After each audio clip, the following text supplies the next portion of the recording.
Live from the local station, this is Weather Authority Weekday.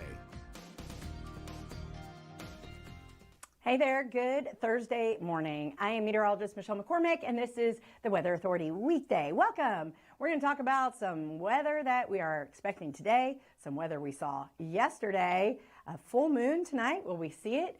And all you need to know about a jumbo shrimp game or two happening tonight. So let's get right to it and show you what's happening outside. Look at this. This is our beach. It's beautiful. I live in Jacksonville Beach, and honestly, we didn't get much rain yesterday at all. By the time the storms fully fell apart, they mostly just moved and fell apart. So didn't really get a lot at the beach yesterday, but let's take a look at what's happening right now at the Morningstar Marina.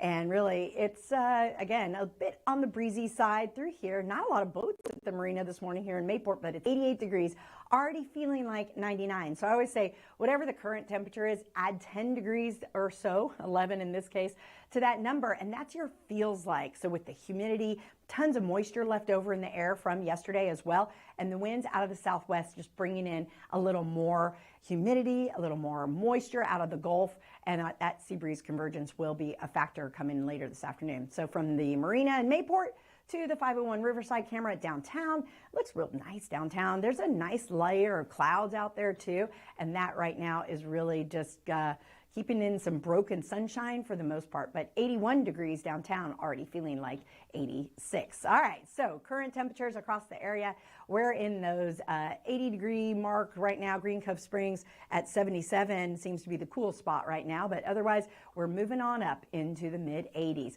All right, futurecast shaping up like this.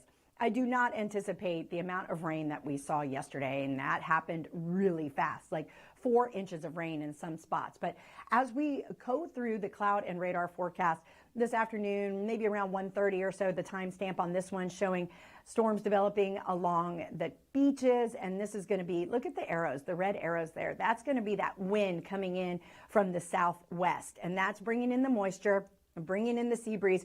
And then the East Coast sea breeze are the arrows that are right along the I-95 corridor, popping up those showers throughout the day. But there's the convergence. You can see it right at the border with Nassau County, or with Nassau County and South Georgia.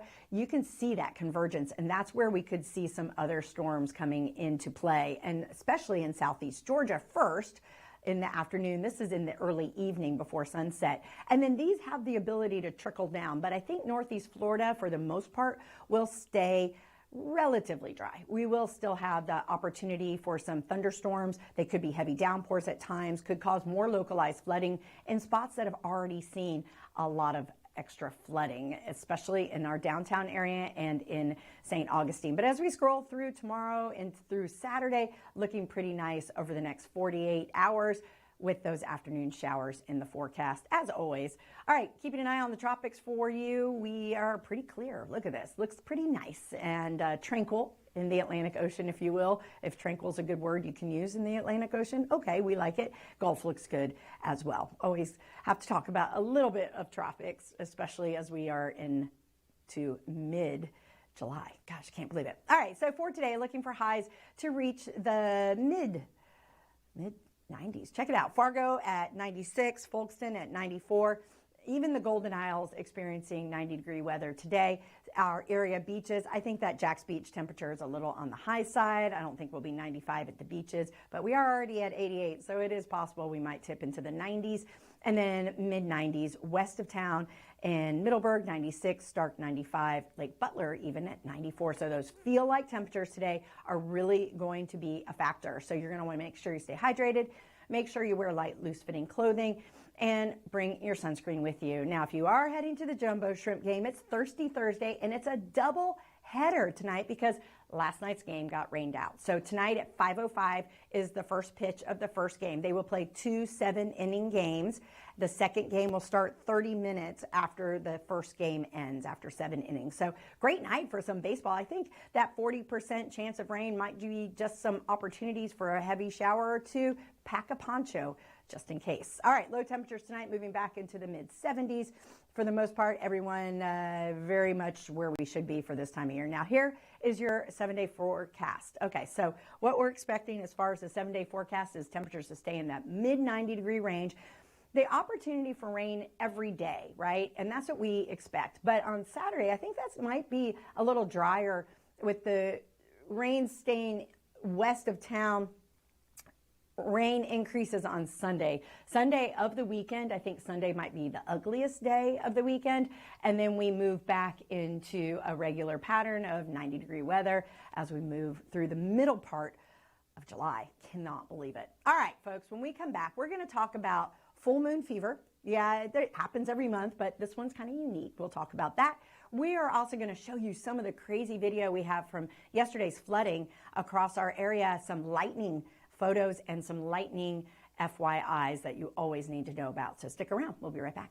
All right, welcome back to the Weather Authority Weekday Show. I'm meteorologist Michelle McCormick, and yeah, every month has a full moon, right? But sometimes I love reading the Farmer's Almanac because they give you some kind of fun facts. So let's talk about the full moon that's happening today, July 10th. Well, the full moon actually becomes full below our horizon at 4:37 this afternoon. And the moon is, well, not in the sky at that time. So it will rise, and after sunset tonight, which is around 8:32, that's when we'll start to see full moon if the clouds cooperate tonight. So here's some fun facts about the full moon. Well, this is called the buck moon, and the buck moon just means that it's the full moon in July because the antlers of the male deer, or the bucks, are in full growth mode at this time.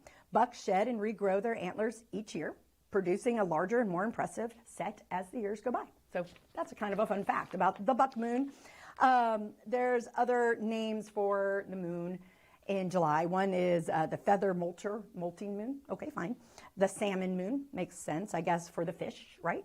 But it's kind of interesting. But this is the full moon at 4:37 tonight. And then some really cool things that the Farmer's Almanac has some interesting facts. Cutting hay, the best days for that is July 16th through 17th. Setting eggs, I'm guessing, for birds. If someone knows what that means, please let me know. It's July 10th through 12th. And fishing in the month of July, the best time is between the 1st and today. And then again, the 24th or the 31st.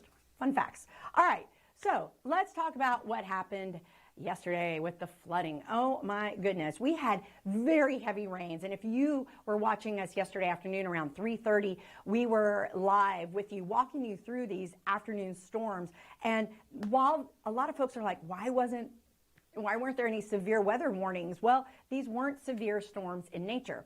Every thunderstorm has lightning, right? And we have lightning regardless of whether there's wind or hail. So we're going to talk about lightning in just a moment. But for now, check out some of these videos.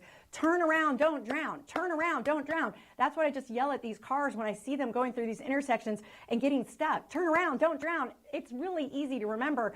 And this is just scary to watch. We saw cars yesterday afternoon during our 4 p.m. show that were actually stuck in these floodwaters through San Marcos. So very dangerous. You know, the city is working really tough. There you go, stuck cars right there.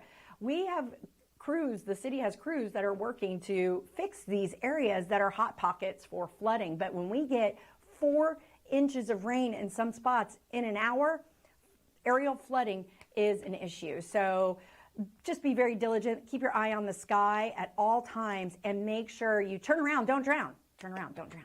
It's super easy to remember. All right, let's talk about lightning now. So we got some great video from you folks. I mean, thank you for sending these in. You send them in to our weather at wjxt.com email address. You post them on our Snapjacks. Become an insider. It's free. We love seeing your pictures, and we love being able to showcase your videos. Without you, with your eyes on the sky, we are unable to. But if you are going to take videos and pictures, make sure you are stopped and safe, because this is very dangerous lightning. And but we do appreciate you sending these in so that we can talk about them. But lightning is with every thunderstorm, regardless of whether it's a severe storm or not. You're always going to have lightning. So thunder is actually the sound of lightning, but it's also very, very dangerous, and it only takes one lightning strike to start a fire, or it only takes one lightning strike to hit a tree. We've seen multiple people in the state of Florida be hit by lightning because they're holding on to poles or holding on to something metal. You must be indoors where it's safe. Now take a look at this map. This was published this morning by the National Weather Service here in Jacksonville, showing that Florida is the #1 state with lightning strikes. And it looks like, Texas is a close second. There's areas in Georgia that are in the top 10 of lightning fatalities. Between 2015 and 2024, we had 50 here in the state of Florida. So extremely dangerous. This is why when you're at a jumbo shrimp game and it starts to rain and there's lightning, there's a 30-minute delay, because they must make sure that all the lightning is out of the area. There's lightning horns all over the place. So lightning is deadly. And it is not to be taken for granted, because associated with every thunderstorm is lightning. So very dangerous, and we live in the lightning state of the country right here in Florida. All right, folks. Well, I think that about does it for our Weather Authority weekday show on a Thursday. I am meteorologist Michelle McCormick. Thank you so much for joining us. Tune in at noon for your next weather updates with Katie. We'll see you then.